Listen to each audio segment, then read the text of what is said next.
বৃন্দাবন। রসরাজ প্রাণগোবিন্দ আমার শ্রীমতী রাধারানীকে সঙ্গে নিয়ে নিভৃত নিকুঞ্জ বলে বসে আছে। আর এদিকে আমার রাধারানীর অষ্টসখী ললিতা, বিশাখা, চম্পকলতা, ইন্দুলেখা এরা সবাই আমার রাধা গোবিন্দের চারিপাশে বেষ্টন করে রয়েছে। এমতো অবস্থায় রাধারানী আমার প্রাণবধূর কণ্ঠটি জড়াই ধরে বলছিল, গো প্রাণনাথ, এই বৃন্দাবনে কেনা তোমায় ভালোবাসে বধূ, সবাই তোমায় ভালোবাসে, ভালো হলো। কিন্তু জানো বধূ, জানো এই বৃন্দাবনে আমি তোমায় ভালোবাসি বলে ওই ব্রজের ব্রজবাসীরা আমার দিকে আঙুল তুলে কি বলে জানো বধূ? তবে শোনো বধূ, বলে ওই যায় কৃষ্ণ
তুমি বলছো এই ব্রজের ব্রজবাসীরা তোমায় কলঙ্কিনী বলে, আর তুমি বলছো তা তুমি দাঁড়িয়ে দাঁড়িয়ে শোনো।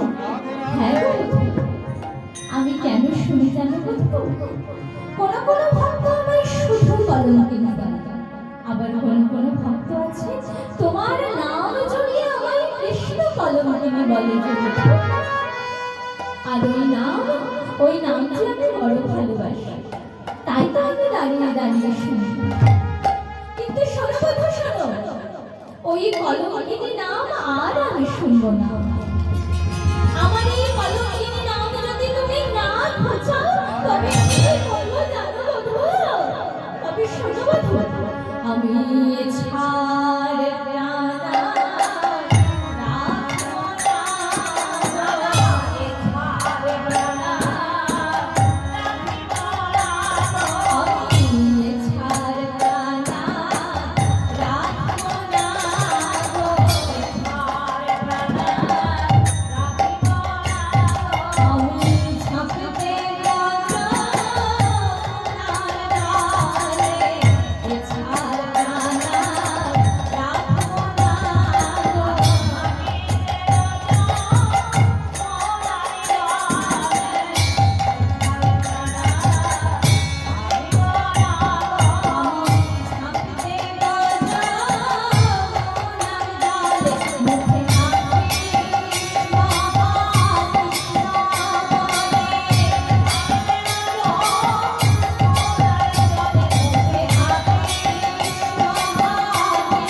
শ্রী গোবিন্দ আমার রাধা রানীকে বলছিল, রাধে শোনো, রাধে শোনো, আজ শুনি রাধার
বলা মাত্র ললিতা শুনছিলেন। ললিতা সখী ঝাঁপিয়ে পড়লেন আমার বন্ধুদের উপর।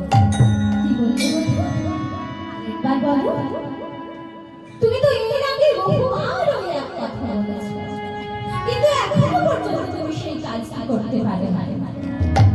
শ্রী গোবিন্দ আমার ললিতা সখী বলছেন, ললিতা ললিতা আমি সত্যি করে বলছি ললিতা, এইবার আমি আমার রাধা রানীর কলঙ্ক মোচন করব।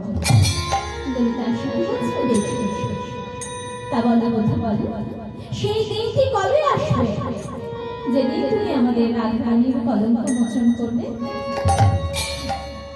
বলো না কথা বলো না। তাই শ্রী গোবিন্দ আমার ললিতা সখী বলছেন, ললিতা শোনো, ললিতা ললিতা শুনছেন, শোনো শোনো কথা শোনো, তোমার কথা আমরা অনেকবার শুনেছি, কিন্তু তুমি এইবার আমাদের কথা শোনো। তুমি যদি আমাদের রাধা রানীর কলঙ্ক মোচন করতেই চাও, তবে আমাদের সম্মুখে দাঁড়িয়ে প্রতিশ্রুতি করো যে তুমি অবশ্যই আমাদের রাধা রানীর কলঙ্ক মোচন করবে।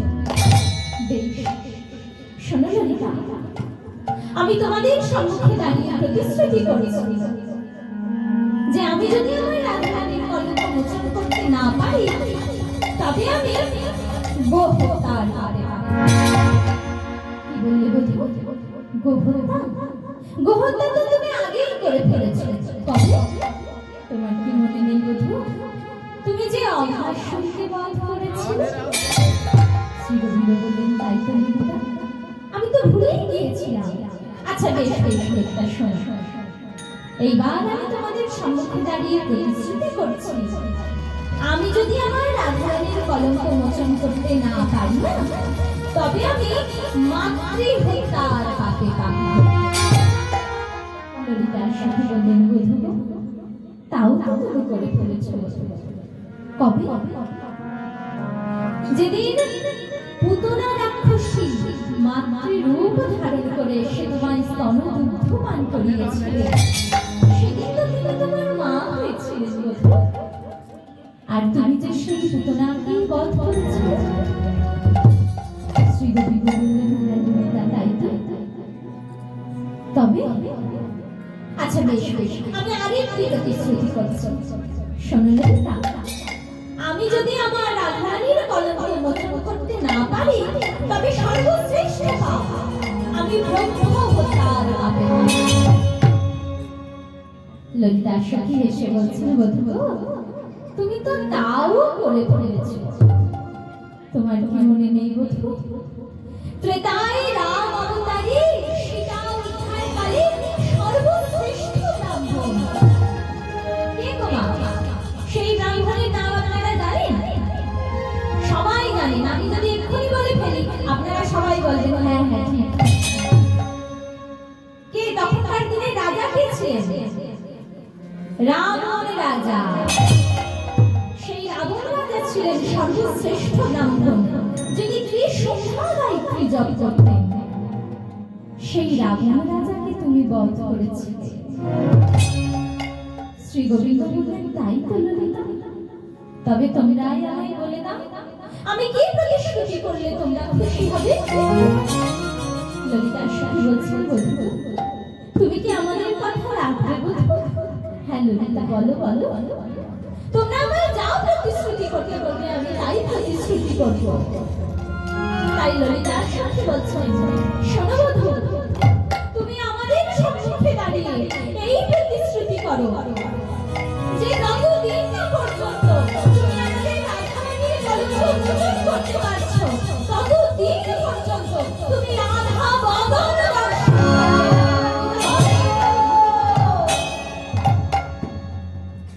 শ্রী গোবিন্দ বললেন, তথাস্তু।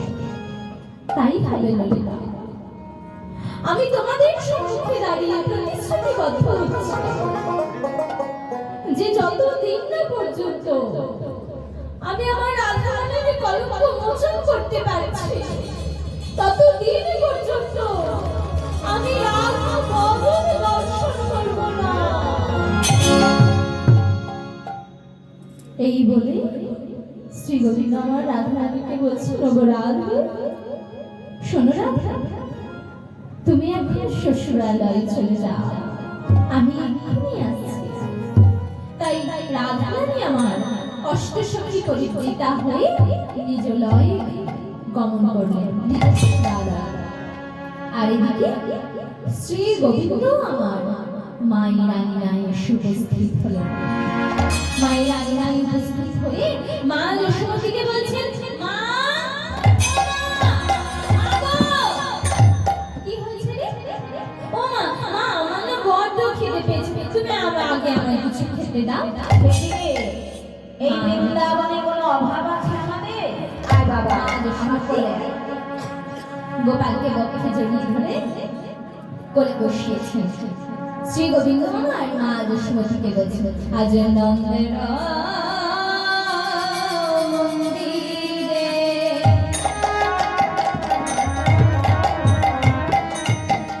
পালঙ্ক পাড়ে বসিয়া নন্দের বালা।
বলে তোর কিসের অভাব আমার? যার গৃহে নবলক্ষ ধেনু রয়েছে। কি গো মা, শুধু কি আমার গোবিন্দের নামে ওই নবলক্ষ ধেনু রয়েছে? এই পৃথিবীর সমস্ত কিছুই তো তার সৃষ্টি। এই প্রত্যেকটি ধূলিকণা, এই প্রত্যেকটি গাছের সমস্ত পাতা, সমস্ত কিছু, এই বিশ্ব ব্রহ্মাণ্ডে যা কিছু রয়েছে সবই তো তার। আমাদের মধ্যে তো কিছু নেই, তবু আমরা আচার কামড় করি, এটা আমার, ওটা আমার, সেটা আমার, কিন্তু কিছুই আমার না। আমি কিছু নিয়েও আসিনি এই পৃথিবীতে, আর কিছু নিয়েও যেতে পারবো না। তাই মা যশোমতী বলছিল, রে গোপাল, যার গৃহে নবলক্ষ ধেনু রয়েছে তার কি কিছু অভাব আছে? আয় বাবা, আয় আমার কোলে আয়। মা যশোমতী গোপালকে বক্ষে জড়িয়ে ধরে কোলে করে নিয়ে শত চুম্বন দিচ্ছেন, আর গোপালের বদনে ক্ষীর স্বর নবনী তুলে দিচ্ছেন। এমন সময় মায়ের আঙিনায় শ্রীরাম, সুদাম, দাম, বসুরাম, গোপালের সমস্ত শাখাগণ এসে উপস্থিত হয়েছে। এসে বলছে, মা, ও মা, গগনে যে কত বেলা হয়েছে, দাও মা দাও, তুমি ভাই কানাইকে সাজিয়ে দাও। তুমি এখনো ভাই কানাইকে কোলে নিয়ে ক্ষীর সব নবনী সেবা দিচ্ছ। দাও না দাও, তুমি ভাই কানাইকে সুন্দর করে সাজিয়ে দাও, আমরা যে কুঠি নিয়ে যাব। মা যশোমতী মা শ্রীরামকে বলছেন, শ্রীরাম, আজ আমি আমার গোপালকে কোঠে পাঠাবো না। সে কি মা, ভাই কানাই যদি কোঠে না যায় তবে আমরা যে কেউ যাব না মা। তাই মা আমার বাৎসল্য প্রেমে বিভোর হয়ে গিয়ে গোপালকে সুন্দর করে সাজিয়ে দিলেন। আর সাজিয়ে দিয়ে শ্রীরামকে বলছেন, এই শ্রীরাম, কি গো মা, এই আমি শুনেছি তোরা নাকি বনে গিয়ে নৃত্যের খেলা করে সাক্ষাৎ নাচের খেলা। তো সেই নৃত্য আমায় একবার দেখাই না শ্রীরাম। শ্রীরাম বলছে, সে কি মা, নৃত্য করতে হলে তো বাদ্যের প্রয়োজন, গানের প্রয়োজন, না হলে আমরা নৃত্য করবো কেমন ভাবে? আমি তো রয়েছি। তাই মা যশোমতী বলছে, ওরে বোকা ছেলে, আমি তো রয়েছি তোদের মা। তোরা সবাই মিলে আমার আঙিনার মাঝে ঝিঝিঝি নৃত্য কর, আর দেখ না আমি কেমন ভাবে করে করতালি দেব আর গান গাইব। তোরা আমার সবাই মিলে নৃত্য কর। তাই মা যশোমতী আনন্দে বিভোর হয়ে করে করতালি দিচ্ছেন আর গান গাইছেন। কেমন ভাবে? ও বাপু নন্দ তুলা নাচো তো ভালে,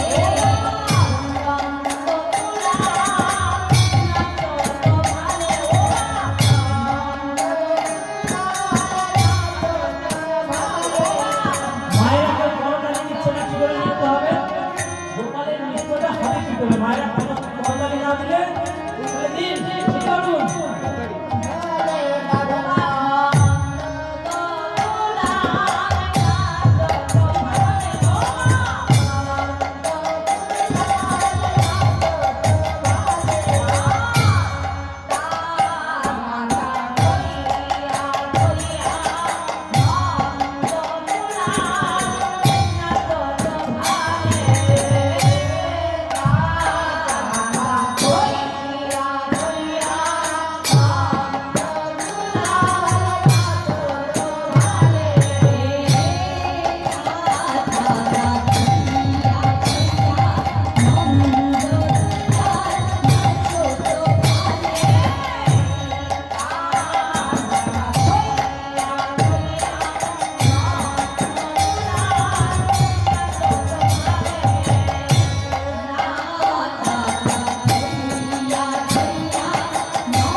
বাহু ধরা ধরি ঘুরি ঘুরি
কি হয়েছে বাবা তোর?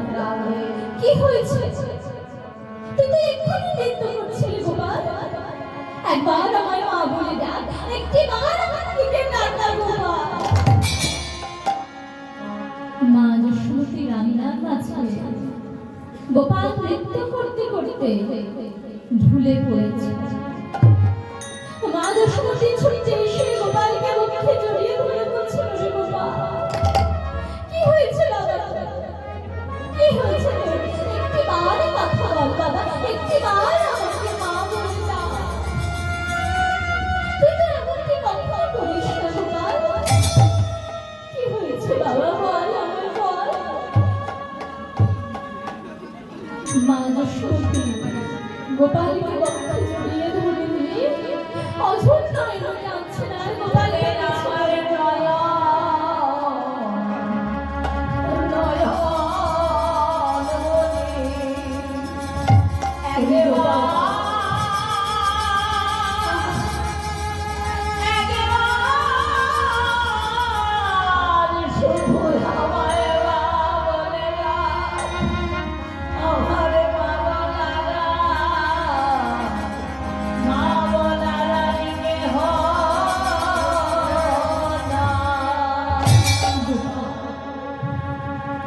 একটি বার তুই আমার মা বলে ডাক। মা বক্ষে জড়িয়ে ধরে গোপালের বদন পানে তাকিয়ে গোপালকে বলছেন, রে গোপাল, গোপাল একবার শুধু মা বলে, গোপাল একবার শুধু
সারা বৃন্দাবনবাসীকে চিৎকার করে বলছেন, ওগো ব্রজবাসী, ও ব্রজবাসী,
আমরা সবাই জানি শ্রী গোবিন্দ লীলা করেন, কিন্তু যোগ মায়াকে আশ্রয় না করে গোবিন্দ আবার কোনো লীলাই করেন না। তাই এক কৃষ্ণ মায়ের কোলে অচেতন হইল,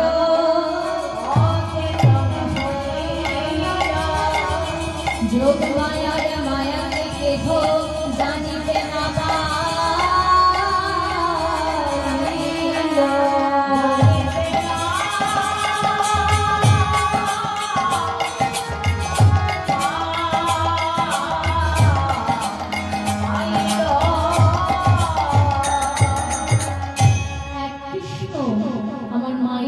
অচেতন হয়ে পড়ে আছে। আর এক কৃষ্ণ কোথায় না বৈদ্য সেজে বৃন্দাবনের দেবাধারী রাস্তার মোড়ে দাঁড়িয়ে আছে। এদিকে মা যেই না ব্রজবাসীদের চিৎকার করে বলছেন গোপালের অসুস্থতার কথা। তাই সমস্ত ব্রজবাসীগণ সেই দেবাধারী রাস্তার মোড় দিয়ে নন্দালয়ে চলেছেন আমার গোপালকে দর্শন করবার জন্য। এদিকে বৃন্দাবনের তেমাথানি রাস্তার মোড়ে অচেনা একজনকে দাঁড়িয়ে থাকতে দেখে জিজ্ঞাসা করছেন, বলি তুমি কোথা থেকে এসেছো গো? তোমার কি পরিচয়? তোমার নাম কি? তোমার নাম কোথায়? বয়সে দেখছি নবীন, বেশভূষায় দেখছি প্রবীণ, তা বলি তোমার নাম কি হে? তাই ব্রজবাসীরা বলছেন, আহা কি লাগিয়া মহাশয়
গণনার কথা বলেছেন।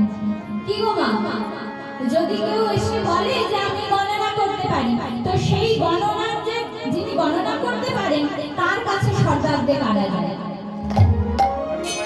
কি গো মা, মায়েরা যায় না বাবারা আগে যায়? সর্বাগ্রে মায়েরা গিয়ে তাকে ঘিরে ফেলে, মাছি গলের মতো জায়গা থেকে না তার। এই দেখ, এখানে হরিবাসরে সব মায়েরা এসেছেন। হ্যাঁ, একবার উলুধ্বনি দিচ্ছে না, দেখ। মায়েরা মনে উলুধ্বনি জানে না, আর কি করে না। কি গো মা, আপনারা কি জানেন উলুধ্বনি? হ্যাঁ, সবাই মিলে একবার প্রেম সে উলুধ্বনি করুন। এই বিনোদন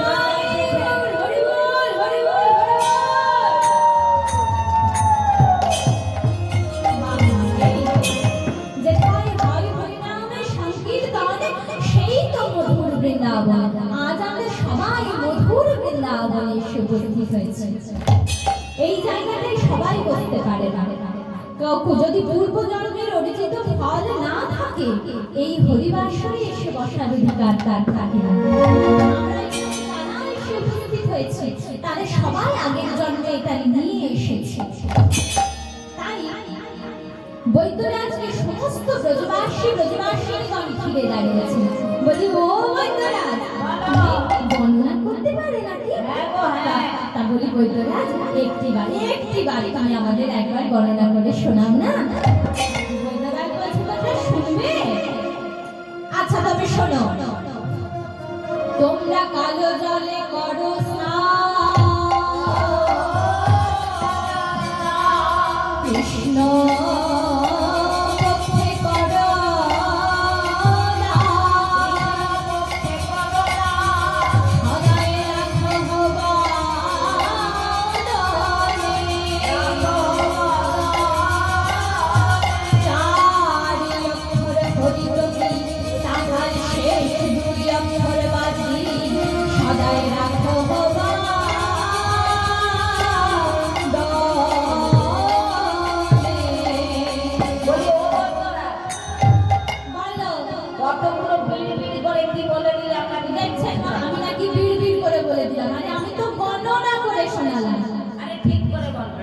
ও আচ্ছা, তাহলে ভালো করে বোঝাতে হবে, সেটা ভালো।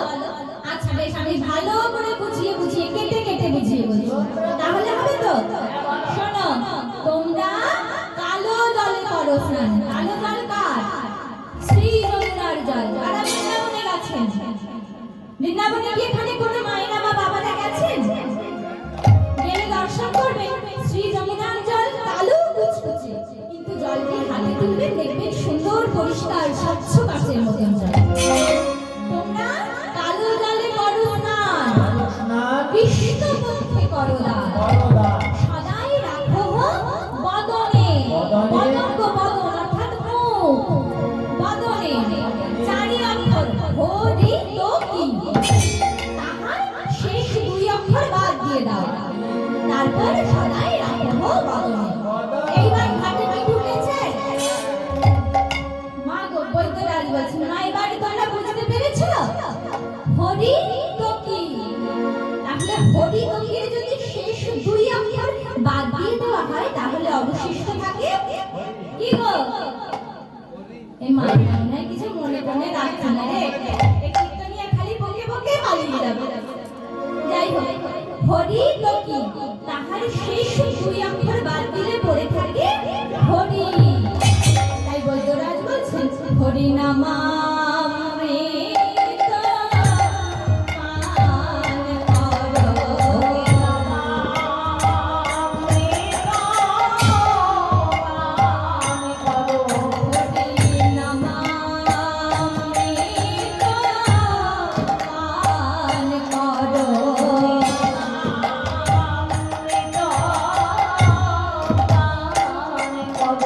তোদের খবর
করতে চাইছেন। তাই মহাজন প্রমাণ দিচ্ছেন, একবার কৃষ্ণ নামে যত পাপ হরে,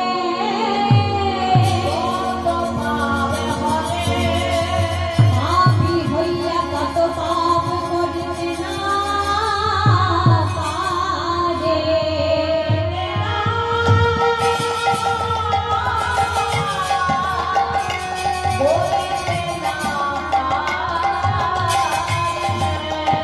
একবার যদি বদন ধরে কৃষ্ণ নাম উচ্চারণ করে, একটিবার যদি কেউ হরি বল বলে, তাহলে তার সমস্ত পাপ ধুয়ে মুছে সাফ হয়ে যায়। তাই সবাই প্রেম সে বলে, নিতাই গৌর হরি বল, হরি বল। তাই মহাজন প্রমাণ দিচ্ছেন, একজন জমিদার বাবু ছিলেন। তা সেই জমিদার সারা জীবন তিনি পতিতা গৃহে কাটিয়েছেন। জমিদার তো সারা জীবন তিনি কুসঙ্গ করে গেছেন, জীবনে তিনি কোনো ভালো কাজ অন্য কাজ করেন। হরি কথা বলা তো অনেক দূরের কথা। তো সেই জমিদার ছোট্টবেলা থেকে ওই পতিতা গৃহে অভ্যাস করেছেন। তাই বিদায় শ্রীকৃষ্ণ ভগবান আমাদের অভ্যাস যোগের কথা বলেছেন। কেন না, আমরা ছোট্টবেলা থেকে যা যা অভ্যাস করব, সেই অভ্যাস আমরা মৃত্যু দিন পর্যন্ত ত্যাগ করতে পারব। তাই মা গো, এখনকার দিনের বাচ্চাদের দেখবেন সবাই একটি করে মোবাইল হাতে ধরে বসে আছে। কেন না, মায়েরা তাদের সুবিধা অর্জন করবার জন্য ওই বাচ্চাটিকে একটি মোবাইল হাতে ধরিয়ে দিলেন। কিন্তু মা, ওইটা উচিত না। ওই বাচ্চাটার কত ক্ষতি হচ্ছে। সবাই এমন কিছু অভ্যাস করুন যেটা আমাদের কাজে লাগবে। ওই মোবাইলটা আমাদের কোনো কাজের জন্য নয়। হরিনাম করুন। ওই ছোট্টবেলা থেকে ওই ছোট্ট শিশুটাকে আপনারা যেমন ভাবে গড়বেন তেমন ভাবে তৈরি হবে ওই শিশু। হরিনাম অভ্যাস করানো, ওর বদলে ওর কর্ণে হরিনাম শ্রবণ করা, ওর বদলে বলা হরি বল, হরি বল, হরি বল। দেখবেন ওই বাচ্চাটি কিন্তু হরি বল বলবে। কিন্তু কোনো মা যদি ওই সিরিয়াল দেখে, টিভি দেখে, ফোন ঘাটে, তাহলে তার সন্তান কিন্তু বেরিয়ে মায়ের গর্ভে যখন থাকে সন্তান, দেখবেন মায়েরা শুধু ওই স্ক্রিন টাচ ফোনগুলো ঠেলেই যাচ্ছে। কি যে দেখছেন ওনারাই জানেন, কিন্তু ওদের তো শিক্ষার কিছু নেই। যখন সন্তান মায়ের গর্ভে থাকে তখন হরিনাম করতে হয়, শাস্ত্র অধ্যয়ন করতে হয়, সাধুগুরু বৈষ্ণবের সঙ্গলাভ করতে হয়।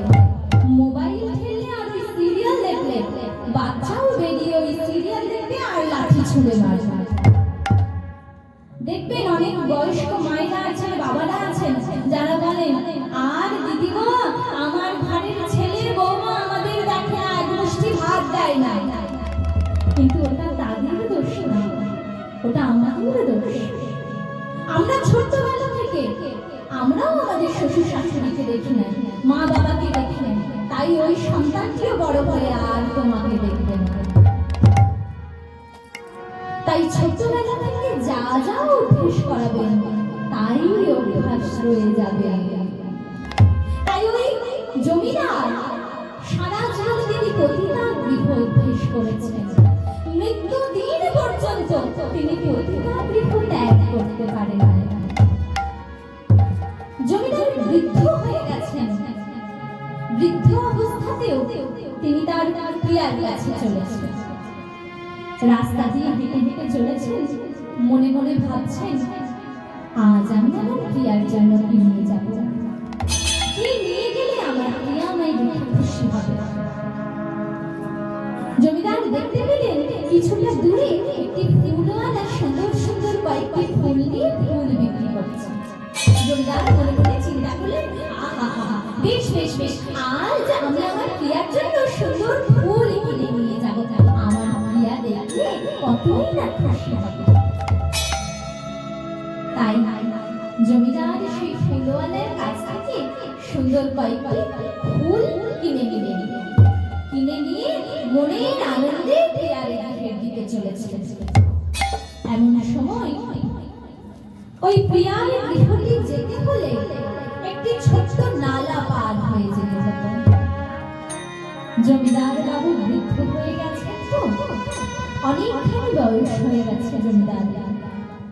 জমিদার সেই নালাটি পার হতে গিয়ে জমিদার হাতে ধরে থাকা তার সেই ফুলটি নালার জলের মধ্যে পড়ে যায়। যেই না পড়ে গেছে, বৃদ্ধ মানুষ তো অনেক চেষ্টা করে সেই ফুলটি কুড়োতে পারলেন না। নালার স্রোতের মধ্যে সেই ফুলটি ভেসে ভেসে চলে যায়। যখন চেষ্টা করেও ফুলটি না কুড়োতে পারলেন, জীবনে একটিবার তিনি বলে বসলেন, যা যা যা গোবিন্দাই নমঃ। জীবনে একবার সেই জমিদার তার জিহ্বাতে কৃষ্ণ নাম উচ্চারণ করলেন।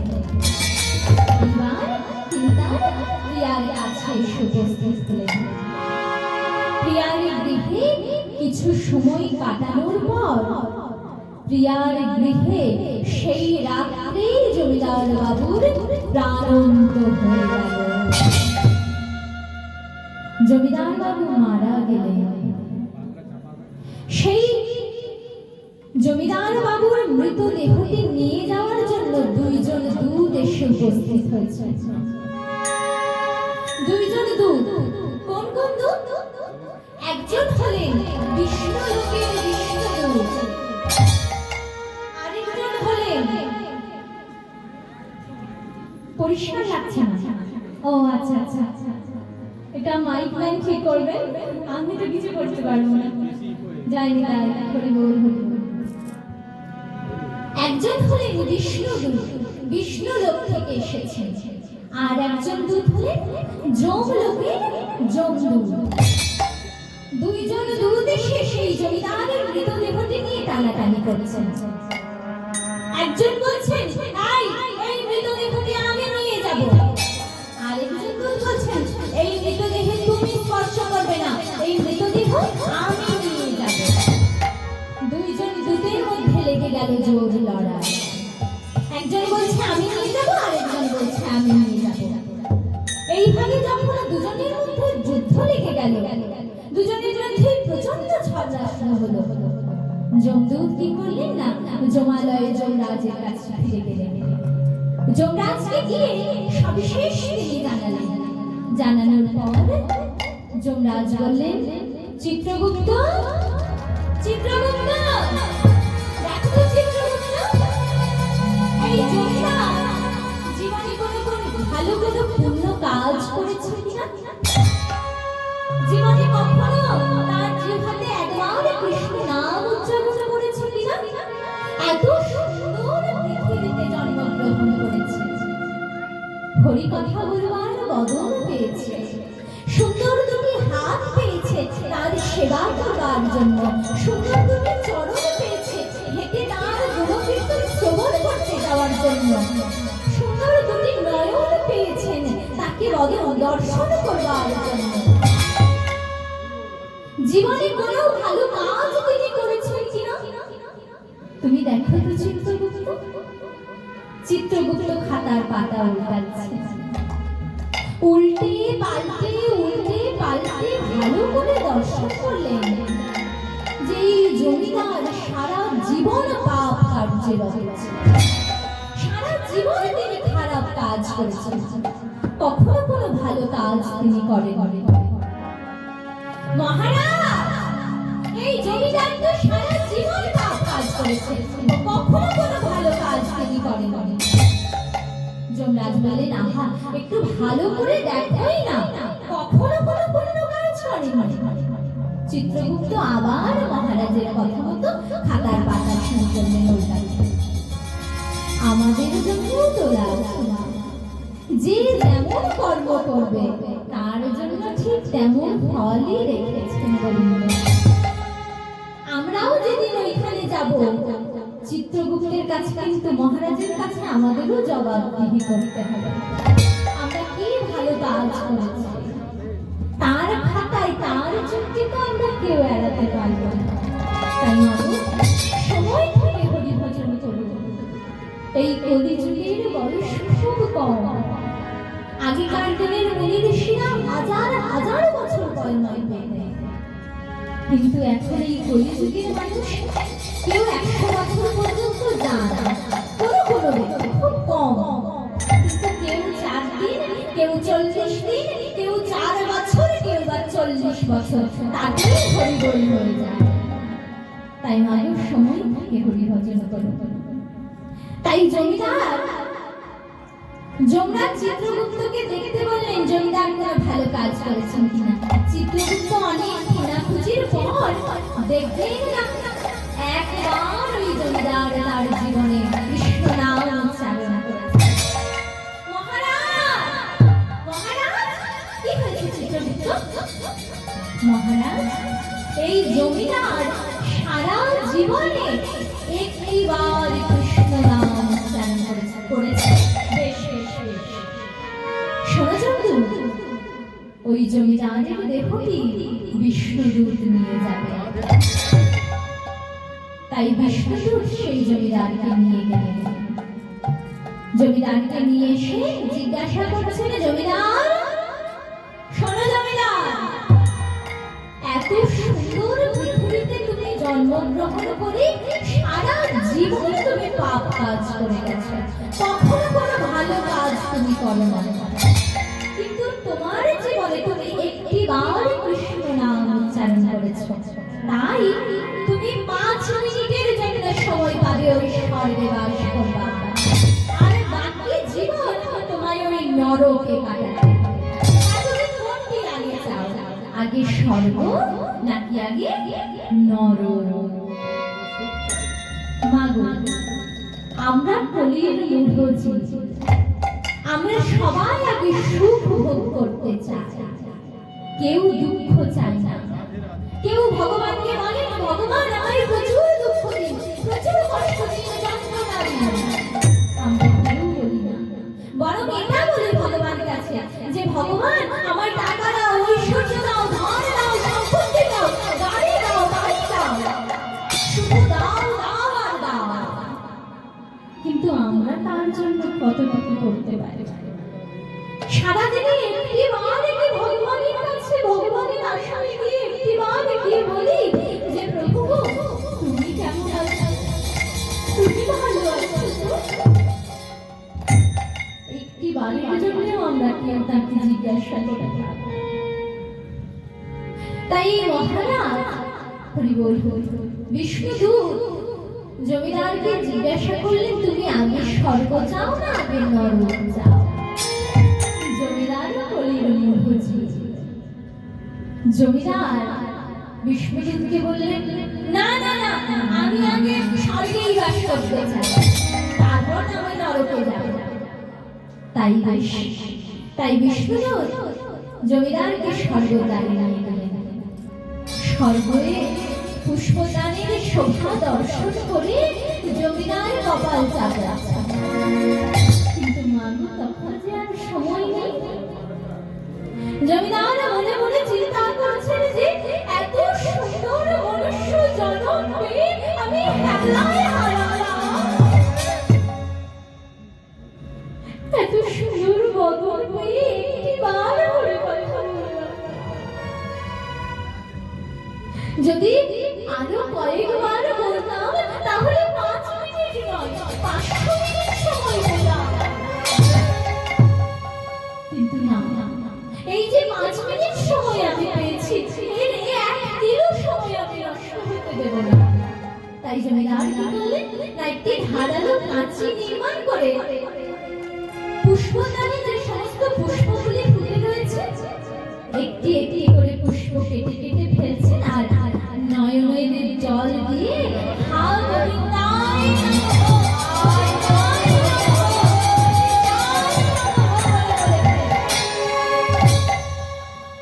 এই করতে করতে 5 মিনিট সময়ের মধ্যে তিনি অজস্র ফুল জমা করে ফেললেন। এদিকে 5 মিনিটের সময় শেষ হওয়াতে যমদূত সেই বিষ্ণুদূতকে নিতে আসলেন। এসে দেখলেন সর্বনাশ, এ কি করেছে জমিদার? জমদু যমরাজের কাছে গিয়ে তাকে সবিশেষ জানালেন। মহারাজ চিন্তায় পড়ে গেলেন, আরে মর্তে বসে যদি কেউ হরিনাম করে তার ফলাফল তো আমি জানি, কিন্তু যদি ওই স্বর্গে বসে কেউ হরিনাম করে তার ফলাফল তো আমার জানা নেই। কিন্তু এর উত্তর, এর সমাধান আমায় কে করে দিতে পারে? তাই জমিদার ব্রহ্মার কাছে গেলেন।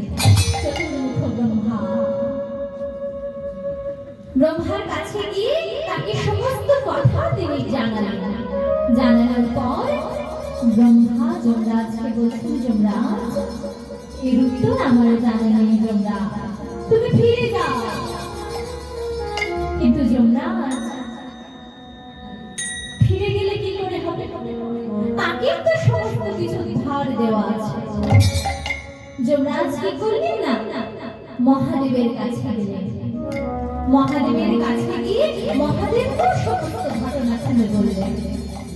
মহাদেব তাকে বললেন, যমরাজ, এর উত্তর আমারও জানা নেই যমরাজ, তুমি ফিরে যাও। সবাই যখন যমরাজকে ফিরিয়ে দিলেন, যমরাজ কি করবেন? যমরাজ চিন্তিত হয়ে পড়লেন। একটি বৃক্ষের তলায় বসে বসে চিন্তা করছেন, এখন আমি কার কাছে যাব? কে আমার এই উত্তর সমস্যার সমাধান করে দিতে পারে? যমরাজ মনে মনে চিন্তা করলেন, আরে যার নাম তার ধামে যদি আমি যাই তাহলে তো আমার প্রশ্নের সমাধান হয়ে যায়। তাই যমরাজ তিনমাত্র সময় না নষ্ট করে চলে গেলেন বিষ্ণু লোকে। গিয়ে কি দেখলেন জানেন না? সেই জমিদার নয়নের জল দিয়ে যে সমস্ত ফুলগুলি কেটে কেটে গোবিন্দায় নমঃ বলে বলে ফেলেছেন, সেই সমস্ত ফুল আমার গোবিন্দের শ্রী চরণ আলো করে পড়ে রয়েছে। আর জমিদারকে নরক ভোগ করতে হলো না। জমিদার সারা জীবন স্বর্গে বাস করতে লাগলেন। নিতাই গৌর হরি বল, তাহলে একবার যদি কেউ বদন ধরে কৃষ্ণ নাম করে, হরি নাম করে, তার কত জোর। তাই মাগো, সময় থেকে হরি নাম করুন। কলির বয়স খুব কম, আমরা এক্ষুনি আছি, এক্ষুনি হরি বল হয়ে যেতে পারি। কেউ গ্যারান্টি দিতে পারে আপনি কাল এত সময় পর্যন্ত থাকবেন কিনা এই পৃথিবীতে? কেউ বলতে পারে না। তাই সময় থেকে হরিনাম করুন। মাগো, আমরা যখন মায়ের গর্ভে ছিলাম, আমরা বলে এসেছি ভগবানকে যে প্রভু তুমি আমাদের পারাপার করে দাও, আমরা মর্তে গিয়ে তোমার নাম গুণগান করবো। কিন্তু আমরা কেউ তার সেই কথা আমরা রাখি না। তাই মহাজন বলছেন, ওগো কলির মূঢ়জীব, তোমরা ভগবানকে কখনো ডাকতে জানো? ওগো আমি শুধু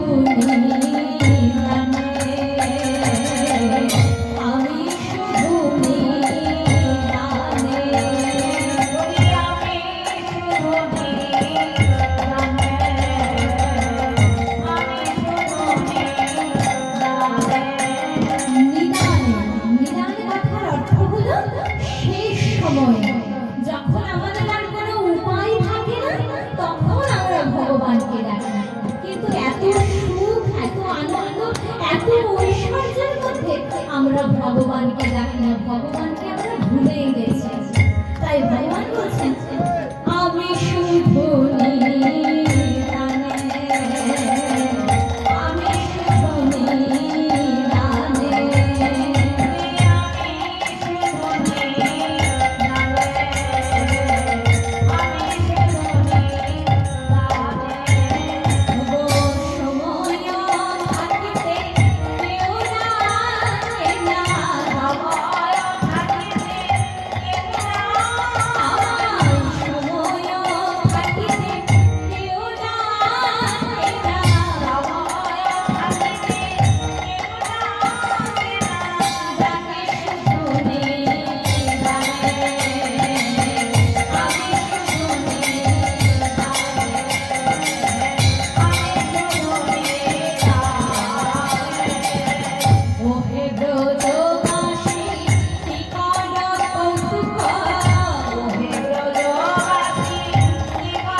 চলেছেন ওই তেমাথানি রাস্তার মধ্যে।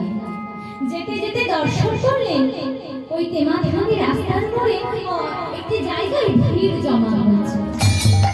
নন্দ মহারাজ মনের দুঃখে চলেছেন তো, কেন না গোপাল যে অসুস্থ হয়ে গৃহে পড়ে রয়েছে। তাই নন্দ মহারাজ মনের দুঃখে সেই পথ দিয়ে হেঁটে হেঁটে চলেছেন।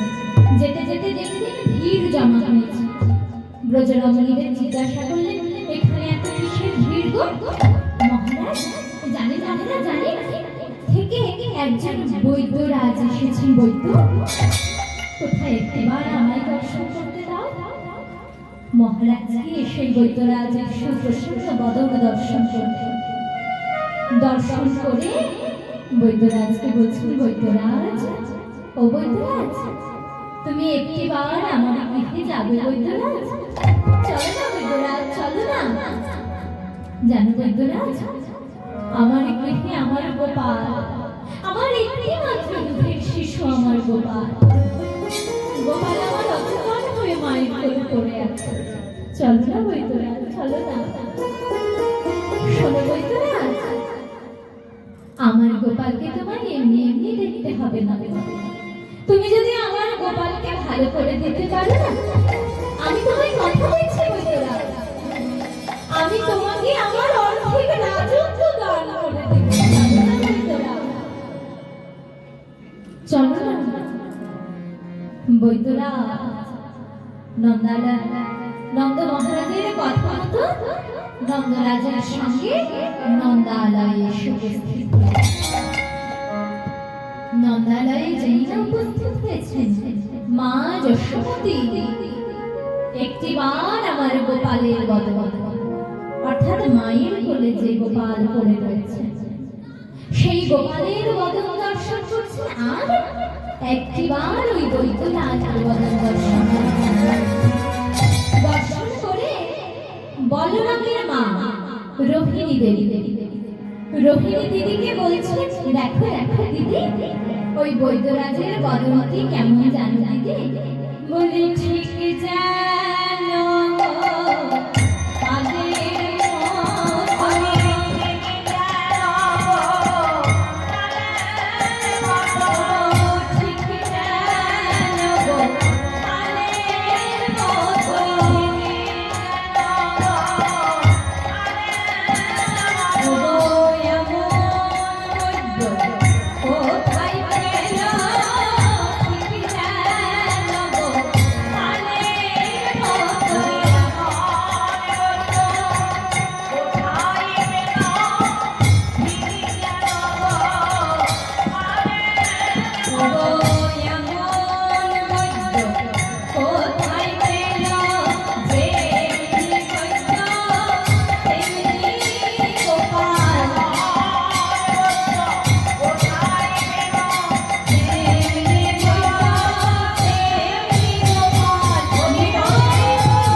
বৈদ্যরাজের বদন দর্শন করছেন, বৈদ্যরাজকে বলছিল, বৈদ্যরাজ এসো না, বৈদ্যরাজ এসো না।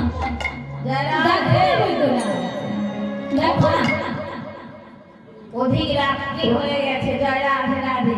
একটু মা গো, হরি বল।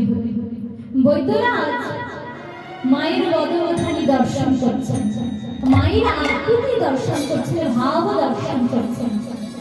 বৈদ্যরাজ মা বৈদ্যরাজকে বলছিল, বলি ও বৈদ্যরাজ এসো না, বৈদ্যরাজ এসো না। দেখো না বৈদ্যরাজ, দেখো না আমার গোপালকে আমি অচেতন হয়ে পড়ে রয়েছি। আমার গোপালকে দেখে বলো না বৈদ্যরাজ, আমার গোপালের কি হয়েছে, কি অসুখ হয়েছে আমার গোপালের?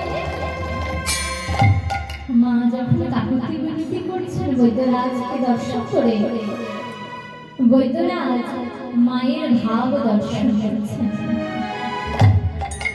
যখন চুপটি করে বৈদ্যরাজ দাঁড়িয়ে দাঁড়িয়ে মাকে দর্শন করছেন, মা বলছেন, ও আমি বুঝতে পেরেছি বৈদ্যরাজ, শোনো বলতো না যে শোনো, আমার গোপালকে তোমায় এমনি এমনি দেখতে হবে না গো।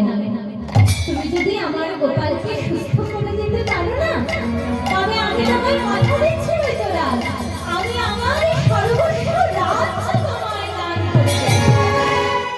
তার বিনিময়ে তুমি আমার গোপালকে সুস্থ করে দাও।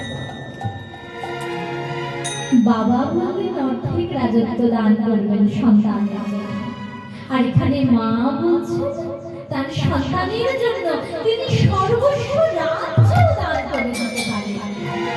তাই মায়ের মায়া হয় গো যত, পিতার মায়া না হয় তত, এই যে শাস্ত্রসম্মত। তাই আদ্য গুরু মাতা বন্দে পিতার চরণ। তাই আমরা সবাইকে আমার মায়ের চরণ বন্দনা করে থাকি। কেন না, মা ছাড়া আমাদের পিতাকে আমরা জানতে পারতাম না, এত সুন্দর হরি ভজন কিভাবে করতে হয় তা আমরা জানতে পারতাম না। তাই সবাইকে আমরা মায়ের চরণ বন্দনা করে থাকি। তাই মহাজন বলছেন, ও মা, তুমি যে তোমার সন্তানের জন্য সর্বস্ব রাজ্য দান করে দেবে, তা তোমার গোপাল সুস্থ হয়ে গেলে তোমার গোপালের সেবা হবে কেমন করে? মা বলছেন, গো আমি কি করবো জানো, আমি ভিক্ষে করে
বৈদ্যরাজের ভাব দর্শন করে বৈদ্যরাজ আর স্থির থাকতে পারলেন না। বৈদ্যরাজ ধীরে ধীরে গোপালের সম্মুখে গিয়ে দাঁড়ালেন। একবার নারীর হরি কহে বৈদ্যরাজ,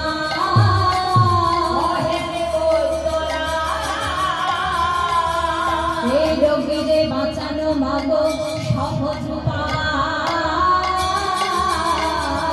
না।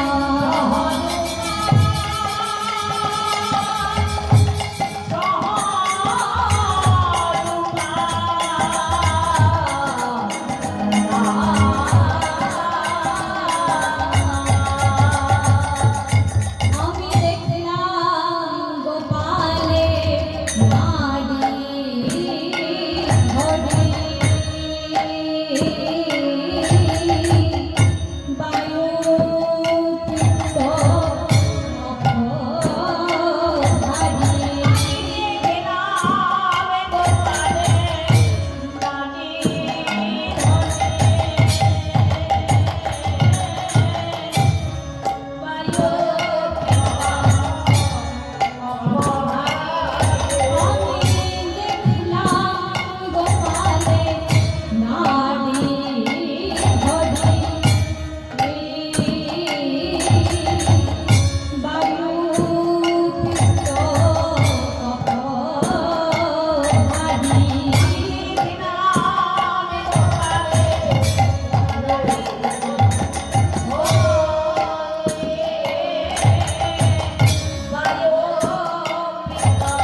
হ্যাঁ গো মা, তোমার গোপালকে তিনটে রোগে ধরেছে, বায়ু, পিত্ত আর কফ। বায়ুতে কি হয় বৈদ্যরাজ? বায়ুতে কি হয় জানো না? বায়ুতে মাথা ধরে গো, পিত্ততে হাত পা জ্বালা জ্বালা করে। কফে কি হয় না? কফে কি হয় জানো না? কফ হলে শ্বাস প্রশ্বাস নিতে কষ্ট হয়। তাহলে উপায়?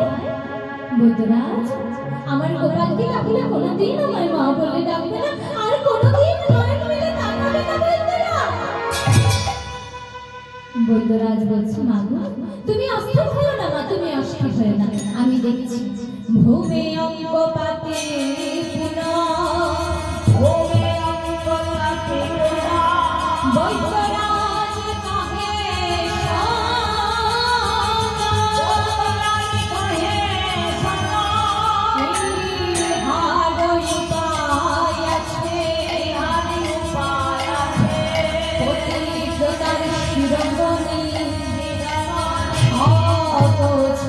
কুণ্ঠে বাড়ি আনি দিলে গোপাল বাবা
রমণীর কথা উঠে এসেছে।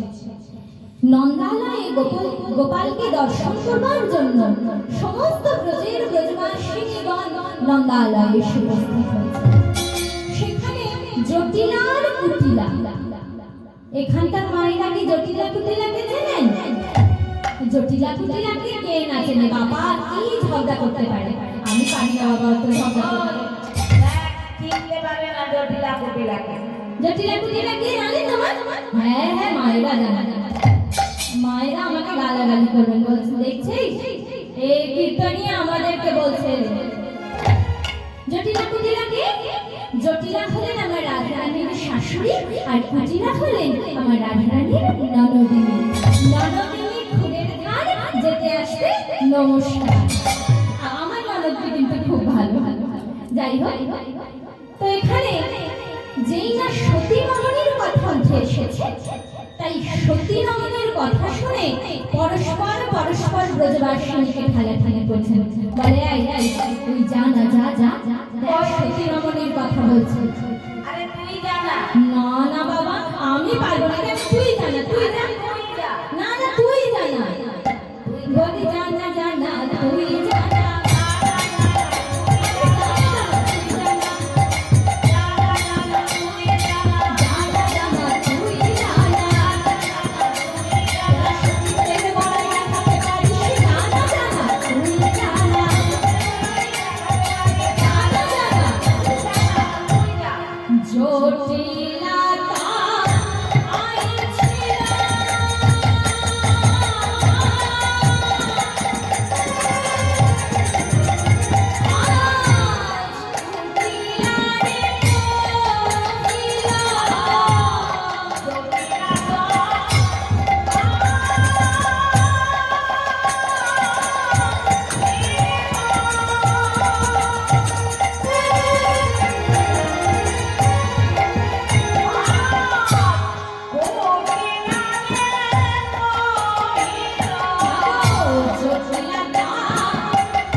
আচ্ছা মা, তোমার বয়সটা কি তুমি চিন্তা করে দেখেছো?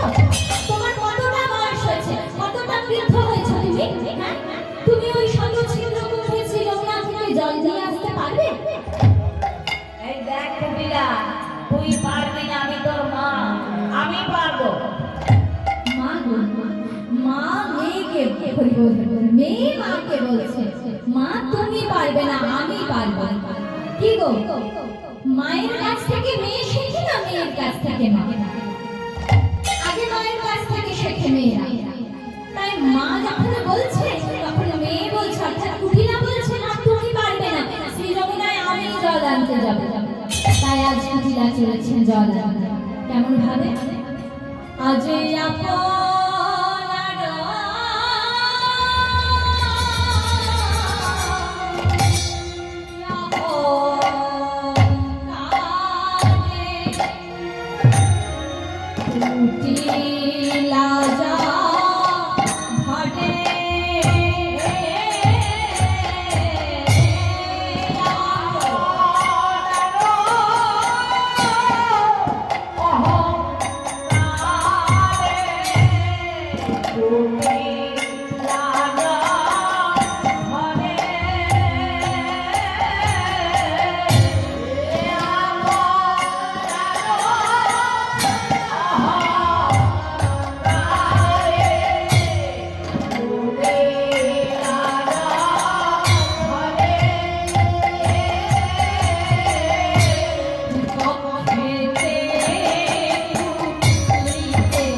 আমি তোকে বারবার করে বারণ করেছিলাম যে তুই যাস না কুটিলা, তুই পারবি না।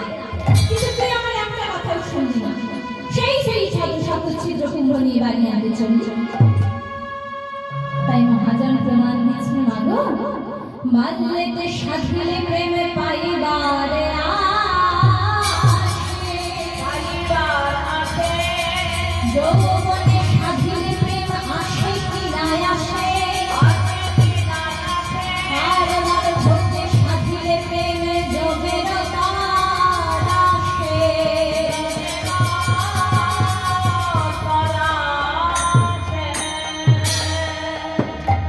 বাল্যকাল থেকে ভজন করতে হয়, তাহলে পেলেও পেতে পারে, কিন্তু যৌবনে ভজন করলে বা বার্ধক্যে ভজন করলে আর পাওয়া যায় না। তাই শিশুকাল থেকে ভজন করতে হয়।